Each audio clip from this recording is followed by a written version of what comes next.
pessoal, eu sou o Dr. José Leonardo, médico especialista em cirurgia do joelho, e hoje nós vamos falar aqui o tratamento para as principais causas de dor no joelho.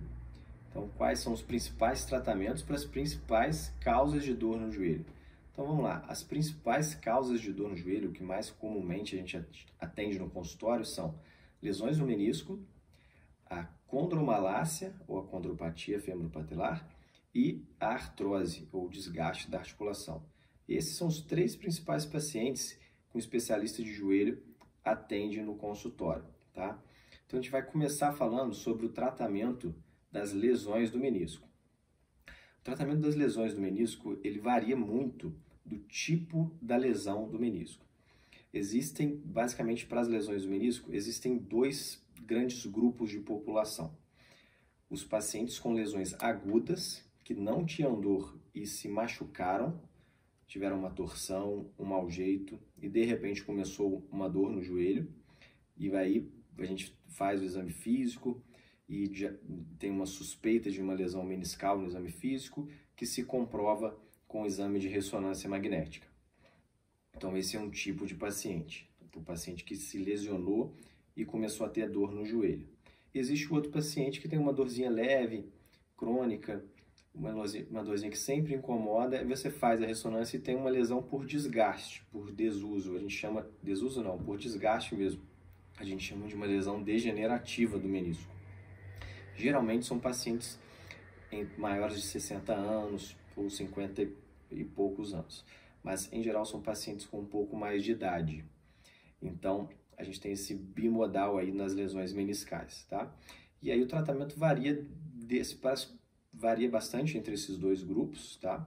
O grupo de lesões agudas, em geral, o tratamento vai mais para o tratamento cirúrgico, e o grupo das lesões degenerativas por desgaste, o tratamento vai mais para o tratamento conservador não invasivo, tá? Agora, o tipo da lesão, a conformidade da lesão no menisco também é super importante. Existem lesões que só podem ser tratadas de forma cirúrgica. E existem lesões que permitem um tratamento conservador e, se ele não evoluir bem, a gente faz a cirurgia. E existem lesões que o tratamento conservador vai super bem, tá? Então isso varia da morfologia, do tipo da lesão do menisco, falando aqui das lesões agudas. Só dois exemplos aqui de lesões agudas cirúrgicas. Uma delas é uma lesão clássica chamada lesão em alça de Baldwin, que parte do menisco fica solto no joelho e às vezes ele vai para o centro do joelho e trava o joelho, dá uma dor intensa. Essa é uma lesão que incomoda bastante e é uma lesão que deve ser operada rápido, na tentativa de colocá-la no lugar e costurá-la. A gente chama de sutura meniscal.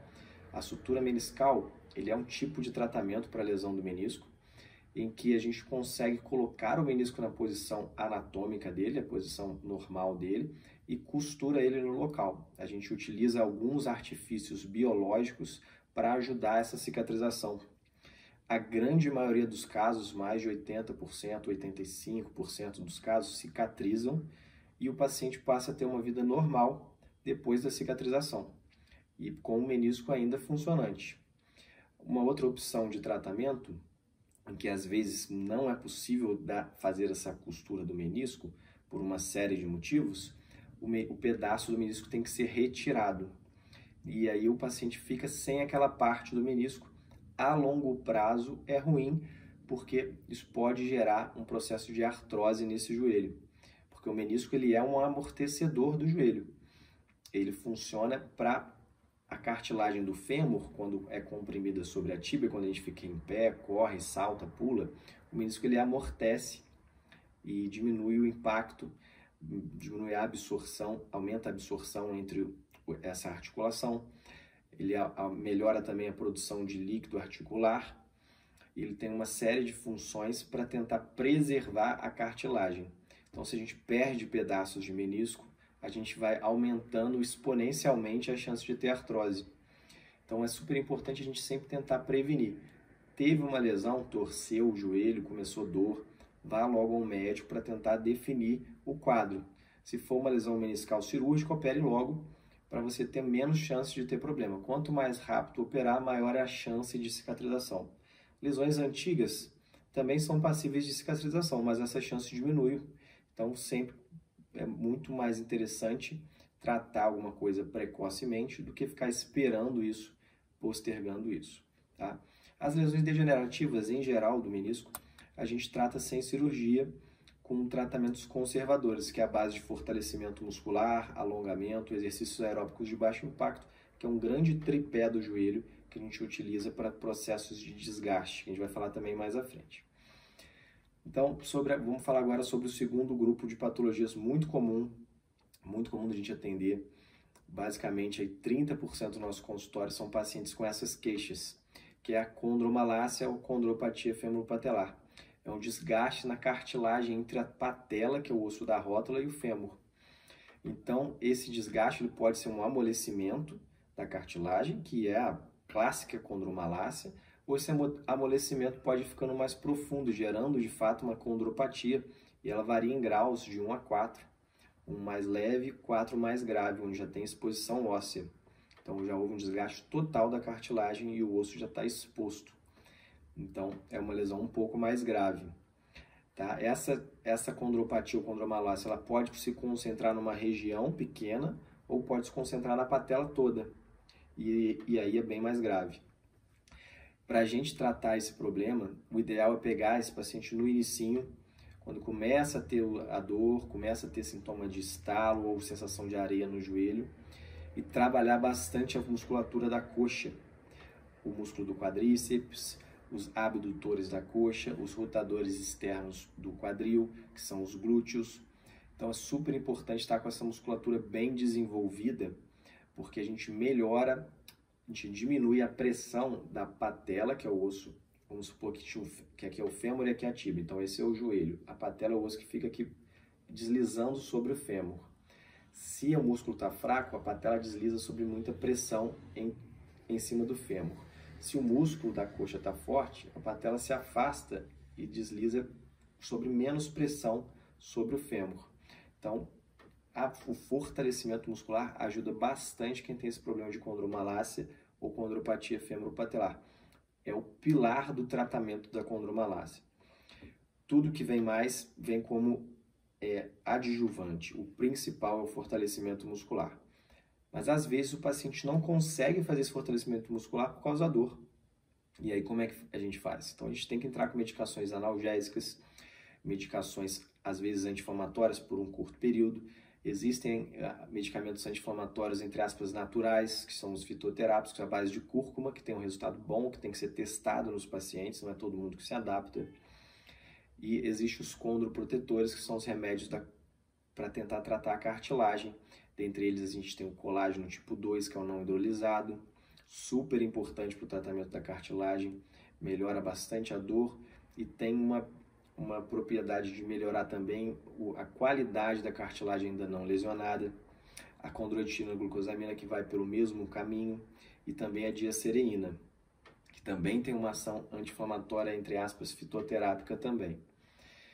E essas são medicações que a gente vai sempre estar tentando utilizar nesses pacientes que têm a condropatia femoro-patelar ou a condromalácia.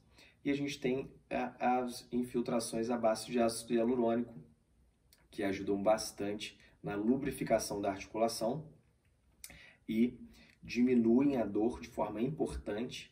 E às vezes esse paciente que não está conseguindo fortalecer a musculatura na academia, por exemplo, por causa da dor, a gente faz a infiltração nele, aguarda ele de 7 a 10 dias e o paciente melhora bastante da dor e ele consegue sim fazer o fortalecimento.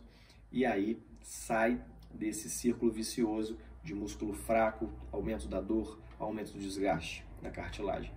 Então, a viscosuplementação com ácido hialurônico tem um papel importantíssimo aí para ajudar o tratamento da condropatia femoro-patelar ou condromalácia. Outro fator super importante é a perda de peso e os exercícios orientados. Não são qualquer exercícios que os pacientes que têm esse problema podem fazer. Eles têm que evitar a hiperflexão do joelho, principalmente acima de 90 graus. Outro detalhe importante é que a gente tem que saber em qual localização da patela que está a lesão, ou qual a localização do fêmur. Isso é importante para a gente trabalhar os ângulos de segurança do joelho. Então, isso no exame físico, o especialista em joelho determina qual é a angulação segura para o paciente trabalhar. Isso a gente sempre utiliza protocolos específicos de fortalecimento para determinados pacientes. Então, a gente individualiza o tratamento de acordo com a ressonância e o exame físico. E outro detalhe super importante. Vamos falar agora sobre a terceira causa, que é a artrose. A artrose, ou osteoartrite, que é um nome técnico, é basicamente o desgaste da cartilagem de uma forma global. Quando essa cartilagem já começa a gastar tanto no fêmur, quanto na tíbia, quanto na patela. Então a gente tem um desgaste da cartilagem global. Essa é a chamada osteoartrite ou artrose do joelho. É uma doença muito incapacitante, é uma doença que só anda para frente, infelizmente a gente não consegue regredir com ela. Se a gente pegar nos estágios menos avançados, a gente muitas vezes consegue fazer um tratamento eficaz com melhora importante da dor e o paciente consegue ter uma boa qualidade de vida por muitos anos. Então, o tratamento para artrose se define também num tripé, que é perda de peso, fortalecimento muscular, também na musculatura da coxa, abdutores e quadris, e exercícios aeróbicos de baixo impacto. É o tripé para o tratamento da artrose. Os três tópicos estão relacionados. A perda de peso, a gente diminui o impacto sobre o joelho. Cada 1 kg de peso que a gente perde, aproximadamente são menos 4 kg no joelho. Então, isso faz uma diferença tremenda. O fortalecimento muscular na academia, ele gera o aumento da massa de músculo e a gente acaba perdendo energia no exercício também, ajuda a perder peso. Tá? E o terceiro exercício, que é a atividade aeróbica de baixo impacto, a gente faz exercícios de repetição com baixo impacto, pode ser na piscina, bicicleta, o transporte ou elíptico, e a gente consegue também perder peso, porque estamos gastando mais energia, também fortalecer a musculatura e também criar resistência muscular. Super importante esse tripé para a gente tratar a artrose do joelho. É o principal do tratamento para artrose, funciona muito bem quando a gente pega o paciente no início da doença. Então a gente recomenda isso basicamente para todos os estágios, mas principalmente no início, a ênfase deve ser maior. Tá? Para o tratamento, tanto no início, no meio ou no final do tratamento, a viscosuplementação tem um espaço super importante, a infiltração com ácido hialurônico. Às vezes o paciente não consegue realizar esse tripé porque tem muita dor. Então a gente entra com ácido hialurônico, o paciente diminui uma dor de 0 a 10, 8, 9, vai uma dor para 3, 4. E aí ele consegue fazer o exercício, ele consegue perder peso, ele consegue fortalecer a musculatura e fazer os exercícios de baixo impacto. Então, o ácido hialurônico ajuda bastante também nesses pacientes de artrose. Lógico que não é em todos os pacientes que funciona, mas o que a gente vê na nossa prática é que a grande maioria funciona. Nas artroses mais graves, mais avançadas, as cirurgias estão indicadas. Elas podem ser cirurgias para a gente retirar corpos livres da articulação, tá? Que vão melhorar apenas um sintoma mecânico daquele corpo livre andando pela articulação, pedaços de cartilagem ou ossos. A limpeza do líquido articular inflamatório também ajuda nesse cenário, é também uma opção. E a gente pode até fazer o ácido hialurônico logo após essa limpeza. A gente aproveita o procedimento anestésico para fazer essa infiltração. É uma opção de tratamento cirúrgico para artrose. Tá? Outra opção de tratamento cirúrgico são os alinhamentos ósseos. A gente tem um paciente com a perna muito arqueada, que tem uma artrose concentrada na parte de dentro, a gente pode realinhar a perna desse paciente e esse paciente para de gastar rápido aquela parte. É como se fosse um pneu de carro desalinhado que está gastando um lado só. A gente alinha o pneu, ele continua gasto, mas ele passa a gastar por igual, ele vai durar mais tempo. Então, alguns pacientes têm essa indicação, tanto para a perna arqueada, quanto para a perna em tesoura, que é o joelho em valgo. A gente tem essa opção também de tratamento. Outras opções de tratamento são as próteses parciais, que trocam somente a parte interna ou externa do joelho, e a prótese femoropatelar também, e as próteses totais do joelho. Então, são opções que a gente tem em mãos. A prótese total, ela é o último degrau ali do tratamento da artrose, tá? É quando nada mais funciona, aí a gente parte para a cirurgia de prótese, que é uma cirurgia grande, com alguns riscos. a taxa de complicações gira em torno de 3%, ou seja, de cada 100 pacientes, 97 vão super bem, 3 têm algum problema. Tá? Outras modalidades de tratamento que eu não citei aqui, a gente tem a infiltração com células tronco derivado da gordura. São células pluripotenciais que a gente pega da nossa própria gordura. Então, é uma cirurgia que é feita com uma lipoaspiração, com um cirurgião plástico que vai junto, faz uma lipoaspiração dessa gordura que ele retira. A gente concentra essa gordura com os métodos específicos de preparo e infiltra esse líquido rico em células tronco na articulação do joelho. É uma técnica relativamente nova que vem da última década para cá, mas já com resultados aí na literatura promissores e a gente já está autorizado a usar no Brasil. Então é uma opção também que a gente tem. E a outra técnica são os bloqueios de nervo periférico, a risotomia dos nervos geniculares. É também uma opção de tratamento na qual a gente bloqueia os nervos sensitivos para o joelho, melhoram a dor, dá uma diminuída boa na dor. Mas o paciente não pode fazer atividade física intensa depois disso. Então, para pacientes mais idosos, que às vezes não podem operar por algum motivo, não podem fazer uma prótese, uma cirurgia grande por motivo cardiológico ou por outro motivo de saúde, os bloqueios funcionam bastante para ter um alívio da dor. Tá certo, pessoal? Então, acho que a gente abordou aqui formas de tratamento para as 3 principais causas de dor no joelho. Então, como tratar a dor no joelho nessas 3 principais causas. Se vocês tiverem alguma dúvida sobre esse tema, deixem aqui. Alguma sugestão de tema também sobre tratamentos de dor no joelho, podem deixar aqui, que a gente responde assim que for possível e vamos tentar preparar conteúdos de acordo com o que vocês estejam solicitando também. É sempre um prazer estar aqui com vocês. Se vocês ainda não se inscreveram no nosso canal, se inscrevam, curtam o nosso vídeo, que isso nos ajuda a estar aqui e preparando mais conteúdo para vocês. Forte abraço a todos.